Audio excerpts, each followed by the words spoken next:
नमस्कार दोस्तों, नमः शिवाय। जीवन ज्योति चैनल में आप सभी का हार्दिक स्वागत करती हूं। दोस्तों, आज की वीडियो होगी माताओं बहनों के लिए जीवित पुत्रिका व्रत के पारण के विषय में। व्रत की संपूर्ण सरल पूजा विधि की वीडियो चैनल पे उपलब्ध है, आप सभी लोग अवश्य ही चेकआउट करें। आज बात करूंगी पारण के विषय में, क्योंकि पारण के विषय को लेकर बहुत ही मतभेद है। 6 अक्टूबर को जीवित पुत्रिका व्रत रखा जाएगा, जैसा कि आप सभी लोग जानते हैं, और 7 अक्टूबर को इसका पारण किया जाएगा। पारण कैसे करें, माताएं बहनें पारण कब करें, और माताओं बहनों के लिए 2 तरह से पारण का विधान होता है। इस वीडियो में आप सभी लोग जानेंगे कि जिन बहनों की सास नहीं है उनको अगले दिन अर्थात नवमी में उनका श्राद्ध वगैरह करना है, उनके लिए क्या नियम है, और जिन बहनों की सास है उनके लिए क्या नियम है। जितिया का जो धागा है गले में वो कब बांधे, पारण किस समय करें, अन्न कब ग्रहण करें, जैसा कि अगले दिन भी अष्टमी तिथि 8:10 तक है।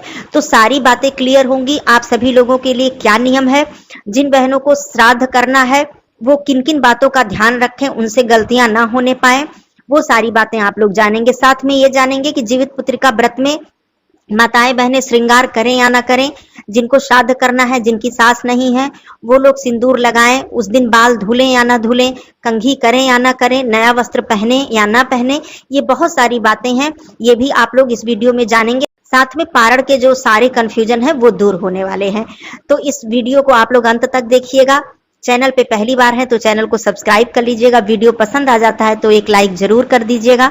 कमेंट बॉक्स में नमः शिवाय अवश्य लिखिएगा। दोस्तों, सबसे पहले मैं बता दूं, इस वर्ष 2023 में जीवित पुत्रिका का व्रत 6 अक्टूबर को रखा जाएगा और 7 अक्टूबर को इसका पारण किया जाएगा। अब सबसे पहले मैं ये बात क्लियर कर दूं कि जिन भी बहनों को पितृपक्ष का जो नियम निभा रही हैं, अर्थात उनकी सास नहीं है, वो पितृपक्ष के प्रारंभ से बालों को नहीं धो रही हैं, सिंदूर नहीं लगा रही हैं, श्रृंगार नहीं कर रही हैं, उनके लिए जीवित पुत्रिका व्रत में क्या नियम है, कैसे वो श्रृंगार करें, कैसे बालों को धुलें। तो ये आप लोग बिल्कुल भी भ्रम में मत रहिए, दुविधा में मत रहिए। ये व्रत ऐसा है कि इस दिन किसी प्रकार का दोष आपके ऊपर नहीं लगेगा। अष्टमी तिथि को वो सभी बहनें बाल भी धुल सकती हैं, कंघी कर सकती हैं, सिंदूर लगा सकती हैं, नए वस्त्र भी धारण कर सकती हैं यदि आपके यहाँ धारण किया जाता है। नहीं तो आप 1-2 बार की पहनी हुई साड़ी पहन सकती हैं। आप इस दिन पैरों में आलता भी लगा सकती हैं और अपना जितना भी जो भी पूजन है आपका जीवित पुत्रिका व्रत का, उसको आप विधि विधान से कर सकती हैं, आपको कोई दोष नहीं लगेगा। उसके बाद आपको नवमी तिथि पर श्राद्ध करना है तो उस दिन भी आप सिंदूर वगैरह लगाकर आप जो भी आपको सास के श्राद्ध के विषय में सारे कार्य करने हैं उसे कर सकती हैं। कोई भी दोष आपको नहीं लगने वाला है। अब मैं बात करती हूँ पारण के विषय में, क्योंकि पारण को लेके बहुत ही कंफ्यूजन है। तो मैं बता दूं, 7 अक्टूबर को 8:10 तक अष्टमी तिथि है, उसके बाद नवमी तिथि प्रारंभ हो जाएगी। वैसे भी जीवित पुत्रिका व्रत को खर जितिया के नाम से भी जाना जाता है कि जितनी ही देर हो उतना ही ये बहुत ही शुभ फल प्रदान करता है, लेकिन अपनी शारीरिक शक्ति को भी देखना है। बहुत सी माताओं बहनों को शरीर में कोई दिक्कत है, दवाइयां खा रही हैं, किसी भी प्रकार की परेशानी है, तो इस बात का भी ध्यान देना है। तो ये तो जरूरी है कि आप लोग जहां तक हो सके पारण अष्टमी तिथि को छोड़कर नवमी तिथि में ही करें।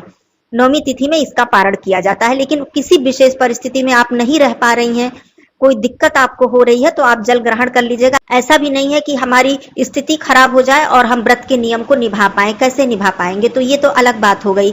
अब मैं बात करती हूँ दोनों तरह के नियमों की कि जिन बहनों की सास नहीं है, श्राद्ध करना है, वो क्या नियम करें। आइए अच्छे से समझ लेते हैं। तो जिन बहनों को श्राद्ध करना है, तो नवमी तिथि को सबसे पहला नियम तो मैंने बता दिया कि 8:10 के बाद नवमी तिथि प्रारंभ हो रही है। उस समय आपके यहाँ जो परंपरा है, जैसे कि बहुत से लोगों के यहाँ गाय के दूध में उस जितिया के जो धागे का गांठ है उसको डुबोकर गले में बांधा जाता है। बहुत से लोगों के यहाँ दही में, जैसे हमारे यहाँ दही में डुबोकर बांधा जाता है। तो वो अपने आप मान लीजिए बाहर रह रही हैं तो अपने सास से, अपने बड़े बुजुर्ग से उस परंपरा को समझ लीजिएगा, जान लीजिएगा। हमारे यहाँ दही में डुबोया जाता है। तो उस तरह से आप जो भी नियम है, आप गले में जितिया का धागा बांध लीजिएगा और जल ग्रहण कर लीजिएगा। जो भी प्रसाद खाकर आपको जल ग्रहण करना है आप कर लीजिएगा। लेकिन आपका ये नियम है कि आपको अन्न ग्रहण नहीं करना है, क्योंकि आपको श्राद्ध करना है अपनी सास का। तो इतना आप कर लीजिएगा। और बहुत ही मान लीजिए शरीर में शक्ति नहीं लग रही है, क्योंकि सारे कार्य करने के लिए शरीर में एनर्जी भी चाहिए, तो आप शरबत वगैरह ले लीजिएगा। कहने का मतलब अनाज छोड़ के, भोजन छोड़ के आप शरबत वगैरह ले लीजिएगा, जिससे कि आप सारे कार्य को संपन्न कर पाएं। जो आप श्राद्ध में भोजन बनाएंगी, उस भोजन में से पहले आप किसी भी परिवार के सदस्य को भोजन मत दीजिएगा और स्वयं भी भोजन मत करिएगा, ये तो मैंने बता दिया है। तो इस तरह से जल ग्रहण करके सबसे जो जरूरी नियम होता है वो गले में जितिया का धागा बांधना सबसे जरूरी होता है, जो कि पारण के समय नवमी तिथि में बांधा जाता है। तो ये आप लोग कर लेंगी और जलपान कर लेंगी। उसके बाद साफ सफाई से रसोई घर बिल्कुल स्वच्छ होना चाहिए। आप श्राद्ध के निमित्त भोजन बनाइएगा।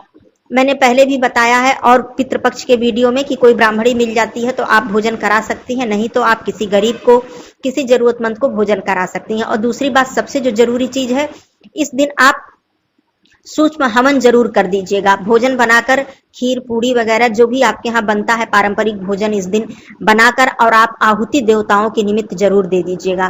गौ माता के लिए आप पत्ते पर भोजन निकाल दीजिएगा, कौओं के लिए भोजन निकाल दीजिएगा, चींटी के लिए भोजन और कुत्ता के लिए भोजन निकाल दीजिएगा। ये सब करके पूरा दान निकाल के श्राद्ध का सारा कार्य संपन्न करके श्रृंगार की सामग्री सब कुछ करने के बाद, दक्षिणा रखने के बाद, यदि आप ब्राह्मणी बुलाकर भोजन कराती हैं तो बहुत श्रद्धा पूर्वक, आदर पूर्वक भोजन करा के, चरण स्पर्श करके, उनकी विदाई करके तब आपको भोजन ग्रहण करना है, पूरे कार्य को संपन्न करके।